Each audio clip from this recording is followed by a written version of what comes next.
Que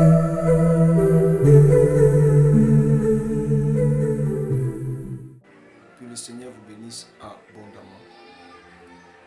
Je crois que cet après-midi, le Seigneur vous fera du bien.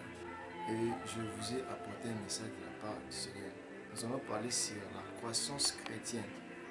Je suis dans le livre d'Hébreux 5, 11 à 14, 1 Corinthiens 13, 11 et je lis Galates 4, 1 à 2. 1 à 3. La Bible dit: Or, aussi longtemps que l'héritier est enfant, je dis qu'il ne diffère à rien d'un esclave, quoi qu'il soit le maître de tout, mais il est sous des tuteurs et des administrateurs jusqu'au temps marqué par le Père.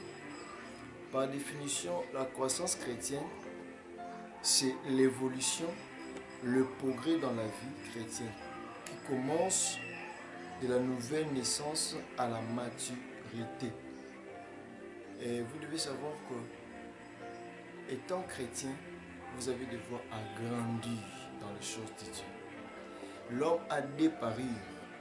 L'homme a la parure intérieure qui est son esprit et la parure extérieure qui est sa chair. Et toute croissance n'est possible que par l'essence de la nourriture. Si tu ne manges pas bien physiquement, tu n'auras pas une bonne santé.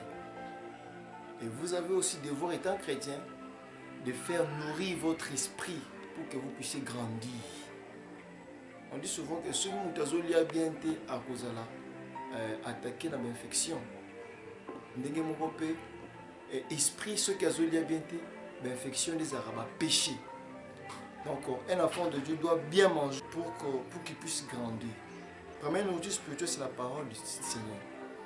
Un chrétien doit lire la Bible chaque jour, comme la parole est en train de nous dire dans le livre de Psaume 1. La Bible dit: Heureux l'homme qui ne marche pas sur le conseil des méchants, qui ne s'arrête pas en compagnie de mon cœur, mais qui trouve son plaisir dans la loi de l'Éternel et qui la médite jour et nuit. Vous avez devoir à méditer la parole de Dieu. La deuxième des choses, c'est la prière. Un chrétien doit se nourrir par la prière. Jésus avait dit à ses disciples: veillez et priez pour que vous ne tombiez point dans la tentation. Vous avez devoir à prier pour fortifier votre esprit, pour grandir dans les choses de Dieu. Vous devez prier comme nous recommande la Bible. Priez sans cesse. Parce qu'il y a plusieurs chrétiens qui ne prient pas suffisamment. Vous devez prier pour être fort spirituellement. Et n'a pas si bien exemple ceux qui n'attendent au lait de l'eau aux amakastes. Nous mangeons bien pour avoir la force. Et la troisième des choses, pour grandir, il faut obéir à la parole du Seigneur. Étant chrétien, tu dois être quelqu'un qui obéit à la parole de Dieu. Obéir à Dieu à tout moment.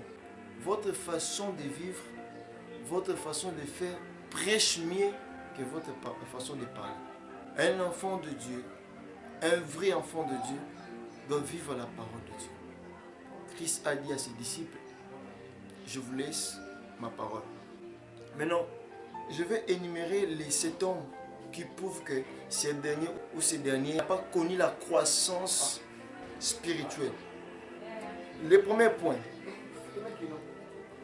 la tendance régulière d'abandonner l'Église au cas d'un problème. Je suis dans le livre de Hébreux 10, 25.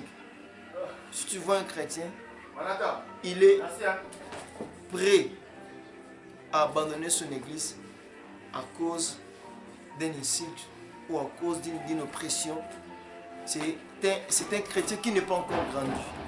Parce que Christ nous a dit dans la Bible qu'il y aura toujours des scandales. Vous devez être fort. Vous ne devez pas se laisser. Et la deuxième, c'est la réjouissance au plaisir des choses du monde. Quand tu vois un chrétien, il se réjouit. Il a la réjouissance aux choses du monde. C'est un chrétien qui n'est pas encore grandi. La Bible dit: c'est lui qui aime le monde et l'ennemi de Dieu. En lisant la Bible dans le livre de Jacques 4, on dit: celui qui est né de Dieu ne peut pas aimer le monde. Chrétien bon azalaka na sentiment, ce qui est toi qui ne boum, toi qui ne fait, toi qui ne barre. Tangu mutu azana makambo bonzoto kati na ye, alingi makambo wana, c'est quelqu'un qui n'est pas encore grandi dans les choses de Dieu. Et point 3, toute chose est forcée pour la personne. Pour prier, on doit les forcer. Pour gêner, on doit les forcer. Pour aller à l'église, on doit les forcer. Même pour donner l'offrande, on doit les forcer. Pour travailler dans l'église, on doit les forcer. Ce sont des symptômes qui prouvent que ce dernier n'est pas encore mathématique. Cette personne n'est pas encore grand, et donc il n'a pas connu la croissance. Il est encore enfant. C'est pourquoi Paul est tenté